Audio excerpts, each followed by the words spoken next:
আমার আজকে হয়তোবা আমাদের যে ওইখানে গেটম্যান ছিল, হয়তোবা গেটম্যানের অনুপস্থিত ছিল বলে এটা হয়েছে। যারা নিহত হয়েছে তাদের লাশগুলি তাদের স্থানে নিয়ে যাওয়ার জন্য প্রত্যেকটা লাশের জন্য 25,000 টাকা করে বরাদ্দ দেওয়া হয়েছে আপাতত লাশগুলিকে ট্রান্সফার করার জন্য।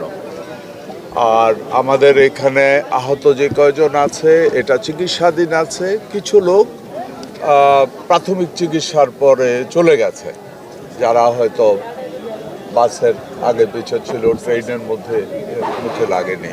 রেল গেটের সাথে রেলওয়ের সিগন্যালের বিভিন্ন কানেকশন থাকে এবং এটা অটো করা সম্ভব। সো আমরা দ্রুততম সময়ের মধ্যে আমরা চেষ্টা করব যে বিশেষ করে শুধু এটা নয়, যে সমস্ত হাইওয়ে কানেক্টিং রেল ক্রসিং আছে এগুলির ভিতরে অটো গেট সিস্টেম করার জন্য। যদি অটো গেট সিস্টেম করা হয় অবশ্যই ওইখানে গেটম্যানও একজন থাকে, তারপরেও ওইটা অটোমেটিক্যালি গেটটা ক্লোজ হয়ে যাবে, ওইভাবে আমরা চিন্তা করছি।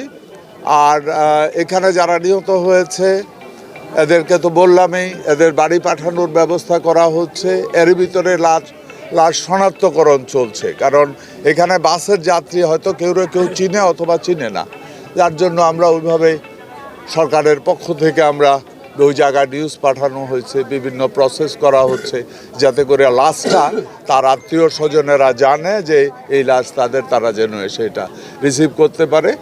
আমরা এখান থেকে আমার মাননীয় রেল এবং সড়ক প্রতিমন্ত্রী সাহেব আসলে আমরা এখান থেকে আবার হসপিটালও যাব।